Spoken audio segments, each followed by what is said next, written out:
சிவகாமியின் சபதம் பாகம் 4 44ஆம் அத்தியாயம். கடைசி பரிசு. எல்லையற்ற அந்தகார சமுத்திரத்தின் கர்ப்பத்திலேயிருந்து மோனக்கடலின் அடிவாரத்திலிருந்து சிவகாமி மெதுவாக மேலே வந்து கொண்டிருந்தாள். கண்ணங்கரிய இருளிலே திடீரென்று சிறு சிறு ஒலித்திவலைகள் தோன்றி சுழன்று வந்தன. நிசப்தத்தின் மத்தியிலிருந்து ஸ்வரூபம் தெரியாத ஒரு சப்தம் எழுந்தது. முதலில் அது மெல்லியதாயிருந்தது. வர வர பெரிதாக சமுத்திரத்தின் பேரிரைச்சல் போல கேட்டது. அந்த பெரிய அண்டகார சப்தத்தின் நடுவே சிறு சிறு ஒலிகள் விட்டு விட்டு கேட்கத் தொடங்கின. அந்த சிறு ஒலிகள் சிறிது நேரத்துக்கெல்லாம் மனிதர்களின் பேச்சுக்குரலாக மாறின. இரண்டு குரல்கள் மாறி மாறி கேட்கின்றன. அவற்றில் ஒன்று சிவகாமிக்கு தெரிந்த குரல். நாகநந்தி பிக்ஷுவின் அடிவயிற்றிலிருந்து கிளம்பி வரும் கம்மலான கர்ஜனை குரல். இன்னொரு குரலும் தெரிந்த குரல் போல்தான் தோன்றுகிறது. ஆனால் அது யாருடையது? சிவகாமி தன்னுடைய கண்ணிமைகள் இன்னும் மூடியிருக்கின்றன என்பதை மனத்திற்குள் உணர்ந்தாள். ஒரு பெருமுயற்சி செய்து கண்களை லேசாகத் திறந்தாள். அப்போது அவள் முன்னால் தோன்றிய காட்சியானது வியப்பையும் இரக்கத்தையும் பரபரப்பையும் பயங்கரத்தையும் ஒருங்கே அளித்ததோடு, இது தூக்கத்திலே காணும் கனவா அல்லது பிரமை கொண்ட உள்ளத்திலே தோன்றும் கற்பனை காட்சியா என்று சந்தேகிக்கும்படியும் செய்தது. கற்பாறையில் குடைந்தெடுத்த பௌத்த விகாரம் ஒன்றில் தரையிலே தான் கிடப்பதை உணர்ந்தாள். மேடு பள்ளமான பாறை தளமானது தேகம் பட்ட இடமெல்லாம் சில்லிடும்படி அவ்வளவு குளிர்ந்திருந்தது. அவள் கிடந்த இடத்துக்கு சற்று தூரத்தில் தரையிலே ஒருவர் விழுந்து கிடக்க, அவருக்கு பக்கத்தில் சம்ஹார ருத்ரமூர்த்தியைப் போல் கையில் வாளுடன் ஒருவர் கம்பீரமாக நின்றார். இன்னும் சற்று தூரத்தில் வாளும் வேலும் ஏந்திய வீரர்கள் பலர் முகத்தில் வியப்பும் ஆங்காரமும் குரோதமும் மரியாதையும் போட்டியிடும் பாவத்துடனே நின்றார்கள். அவர்களில் சிலர் ஏந்திக் கொண்டிருந்த தீவர்த்திகளில் இருந்து கிளம்பிய ஒளிப்பிழம்பும் புகை திரளும் அந்த குகை மண்டபத்தை ஒரு யமலோக காட்சியாக செய்து கொண்டிருந்தன. பிரம்மாண்டமான சிலை வடிவில் யோக நிஷ்டையில் அமர்ந்திருந்த பகவான் கண்ணாலே பார்த்து புன்னகை புரிந்து கொண்டிருந்தார். சிவகாமி தனக்கு முன் தோன்றியதெல்லாம் கனவா பிரமையா அல்லது உண்மை காட்சிதானா என்ற சந்தேகத்தை நிவர்த்தி செய்து கொள்வதற்காக ஒரு தடவை கண்ணை மூடி மறுபடியும் திறந்தாள். உண்மை காட்சிதான் என்று அறிந்து கொண்டாள். கொஞ்சம் கொஞ்சமாக அறிவு தெளிவடைந்தது. சிந்தனா சக்தியும் ஏற்பட்டது. தரையில் கிடப்பது நாகநந்தி பிக்ஷு என்பதை கண்டாள். அவருக்கு அருகில் கம்பீரமாக கையில் வாள் ஏந்தி நின்று கொண்டிருப்பவர் தளபதி பரஞ்சோதிதான் என்பதையும் ஊகித்து உணர்ந்தாள். அவர்களை சுற்றிலும் சற்று தூரத்தில் விலகி நிற்பவர்கள் தளபதியுடன் வந்த பல்லவ வீரர்களாய்த்தான் இருக்க வேண்டும். ஆனால் அவர்கள் எல்லோரும் இங்கே எப்படி வந்து சேர்ந்தார்கள்? தான் இவ்விடம் வந்த விதம் எப்படி? ஸ்வரூபம் தெரியாமல் கேட்டுக்கொண்டிருந்த பேச்சுக்குரல்கள் தெளிவடைந்தன. நாகநந்தி சொல்லிக் கொண்டிருந்தார். அப்பனே பரஞ்சோதி, நீ நன்றாயிரு. நீ மிக்க குணசாலி, மிக்க நன்றி உள்ளவன். உன்னை ஒரு சமயம் நாகப்பாம்பு தீண்டாமல் இந்த கை காப்பாற்றியது. உன்னை பல்லவன் சிறையிலிருந்து இந்த கை விடுதலை செய்தது.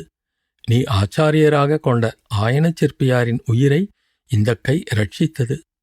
அவருடைய மகள் சற்று முன்னால் கபாலிகையின் கத்திக்கு இரையாகாமல் இந்த கை காப்பாற்றியது. அப்படிப்பட்ட என் வலக்கையை நீ வெட்டிவிட்டாய். ரொம்பவும் நன்றியுள்ள பிள்ளை நீ. அப்போது பரஞ்சோதி குறுக்கிட்டு பேசினார். ஆஹா, கள்ள பிக்ஷுவே, உம்முடைய திருக்கரத்தின் அற்புத லீலைகளை ஏன் நடுவிலே நிறுத்திவிட்டீர்? மகேந்திர பல்லவர் மீது விஷக்கத்தியை எறிந்தது அந்த கைதானே? சற்று முன்னால் ஆயனர் குமாரியை தூக்கிக் கொண்டு சுரங்க வழியில் நீர் ஓட பார்த்ததும் அந்த கையின் உதவியினால்தானே? தப்பி ஓட வழியில்லை என்று தெரிந்ததும் தேவியின் பேரிலேயே உமது கொடூரமான விஷக்கத்தியை எரிய பார்த்ததும் அந்த கைதான் அல்லவா? ஆமாம் அப்பனே, ஆமாம். சொல்வதெல்லாம் உண்மைதான். ஆனால் எதற்காக ஆயனர் மகளை நான் கொண்டு போக முயற்சித்தேன் தெரிந்து கொண்டாயா? பரஞ்சோதி, ஆயனர் மகள் மீது என்னை காட்டிலும் உனக்கு அதிக அன்பு, அதிக பக்தி, அதிக சிரத்தை என்று நினைத்து கொண்டிருக்கிறாய்.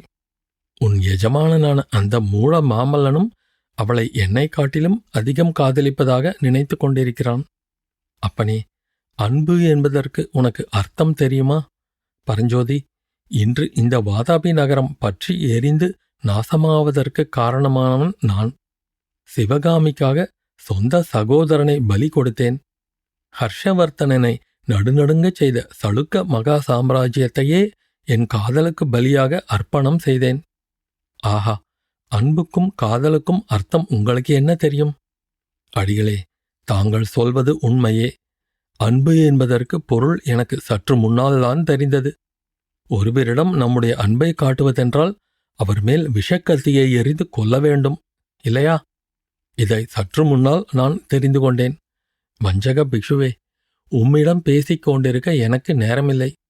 உம்முடைய வேஷத்தை மட்டும் கலைக்காமல் நீர் ராஜரீக உடை தரித்திருந்தால் இத்தனை நேரம் உம்மை பரலோகம் அனுப்பியிருப்பேன்.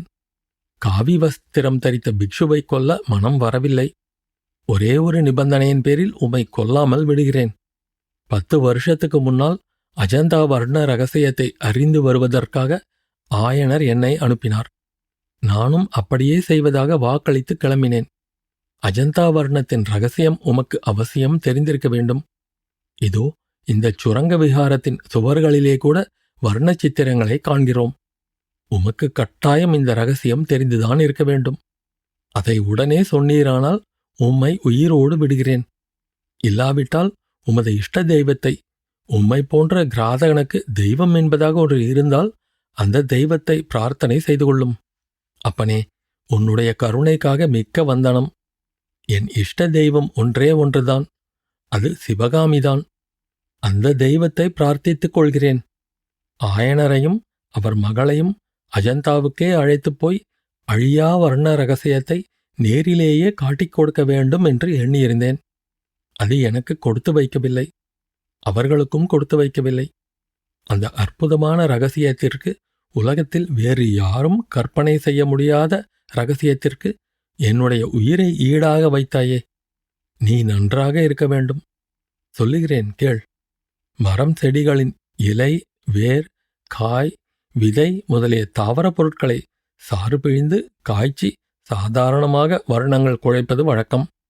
தாவரப் பொருட்கள் காய்ந்து உலர்ந்து அழிந்து போகக்கூடியவை. ஆகையால் அவற்றிலிருந்து உண்டாக்கப்படும் வர்ணங்களும் சீக்கிரத்தில் மங்கி அழிந்து போகின்றன. ஆனால் மலைகளிலும் பாறைகளிலும் சிற்சில பகுதிகள் இயற்கை வர்ணம் பெற்று விளங்குகின்றன. இந்த வர்ணங்கள் காற்றுக்கும் வெயிலுக்கும் மழைக்கும் மங்குவதில்லை, அழிவதில்லை.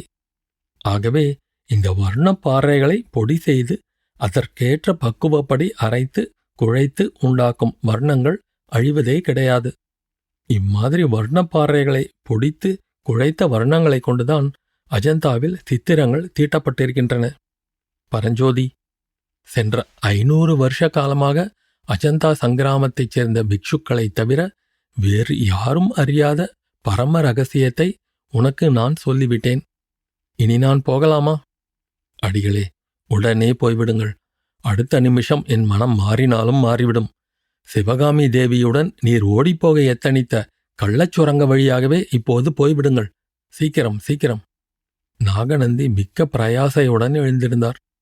வெட்டுப்பட்ட தம்முடைய வலது கையை இன்னொரு கையினால் தூக்கி பிடித்து கொண்டு நின்றார். பரஞ்சோதி, நீ நல்ல பிள்ளை. நான் உயிர் தப்ப விட்டுவிட்டாய். என் கையை வெட்டியதற்கு பதிலாக கழுத்தை வெட்டியிருந்தால் எவ்வளவோ நன்றாயிருக்கும். ஆனால் இன்னும் உயிர் மேல் ஆசை விடவில்லை. உன்னிடம் உயிர் பிச்சை கேட்டேன், நீயும் கொடுத்தருளினாய். மாமல்லன் வருவதற்குள்ளே நான் போய்விட வேண்டும் என்பது உன் கருத்து என்பதை அறிந்து கொண்டேன். இதோ போய்விடுகிறேன். ஆனால் இன்னும் ஒரே ஒரு கோரிக்கை. சிவகாமி சிறிது நேரத்தில் மூர்ச்சை தெளிந்து எழுவாள். அவளிடம் ஒரு விஷயம் அவசியம் தெரியப்படுத்து. அவள் மேல் நான் விஷக்கத்தியை எறிந்து கொல்ல முயன்றேன் என்பதை கட்டாயம் சொல்லு. அதுதான் அவள் பேரில் நான் கொண்ட காதலின் கடைசி பரிசு என்றும் சொல்லு. இவ்விதம் கூறிக்கொண்டே நாகநந்தி சிவகாமி கிடந்த பக்கம் நோக்கினார். சிவகாமி மூர்ச்சை தெளிந்து எழுந்திருந்து பாறை தூணின் பேரில் சாய்ந்து கொண்டு சிலையைப் போல் அசைவற்று நிற்பதை அவர் பார்த்தார். ஆ, சிவகாமி, எழுந்துவிட்டாயா? ஆயனரின் சீடர் பரஞ்சோதியிடம் நான் சொன்னது உன் காதில் விழுந்ததா? ஆம், உன்மீது கத்தி எறிந்து கொல்ல பார்த்தேன். எதிர்காலத்தை நினைத்து உன்மேல் இரக்கம் கொண்டுதான் இந்த காரியத்தை செய்ய முயன்றேன். பல்லவ சேனாதிபதி குறுக்கே வந்து உனக்கு அந்த நன்மையை நான் செய்ய முடியாமல் தடுத்துவிட்டார். சிவகாமி, வருங்காலத்திலே வேண்டாம், வருங்காலத்தில் என்னை நீ நினைக்க வேண்டாம். இந்த பாவியை மறந்துவிடு. உடல் பொருள் ஆவி அனைத்தையும், இகத்தையும் பரத்தையும் உன் காலடியில் அர்ப்பணம் செய்த இந்த கள்ள பிக்ஷுவை மறந்துவிடு. மறந்துவிட்டு கூடுமானால் சந்தோஷமாயிரு. ஆனால் நான் மட்டும் உன்னை மறக்க மாட்டேன். பரஞ்சோதியையும் மாமல்லனையும் கூட நான் மறக்க மாட்டேன். போய் வருகிறேன் சிவகாமி, போய் வருகிறேன். உன்னை புத்த பகவான் காப்பாற்றட்டும். இவ்விதம் பேசிக்கொண்டே தள்ளாடி தள்ளாடி நடந்து நாகநந்தி பிக்ஷு புத்த பகவானுடைய சிலைக்கு பின்னால் மறைந்தார். நாகநந்தி அவ்விதம் தப்பிச் சென்று சுரங்க வழியில் மறைந்ததை அனைவரும் பார்த்து கொண்டு நின்றார்கள். சேனாதிபதியின் அனுமதியின் பேரிலேயே பிக்ஷு செல்கிறார் என்பதை அறிந்திருந்தபடியால் யாரும் அவரை தடுக்க முயலவில்லை. சிவகாமியும் பார்த்த கண் பார்த்த வண்ணம் நாகநந்தி மறையும் வரையில் அவரையே நோக்கிக் கொண்டு நின்றாள். சற்று முன்னால் கபாலிகையின் கத்திக்கு இரையாகாமல் அவர் தன்னை காப்பாற்றிய போது அவர் புலிகேசி சக்கரவர்த்தியா அல்லது நாகநந்தி பிக்ஷுவா என்று ஐயமுற்றாள்.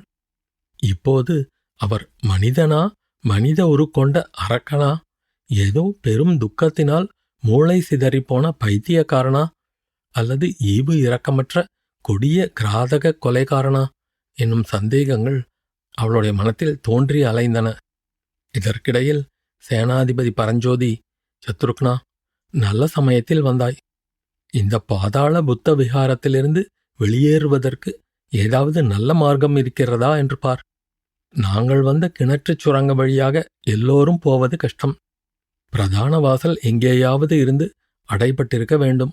சீக்கிரம் கண்டுபிடி என்றதும் சத்ருக்னன், சேனாதிபதி, பிரதான வாசலை ஏற்கனவே நான் கண்டுபிடித்து விட்டேன். அந்த வழியை உடனே திறப்பதற்கு கட்டளையிடுகிறேன் என்றான்.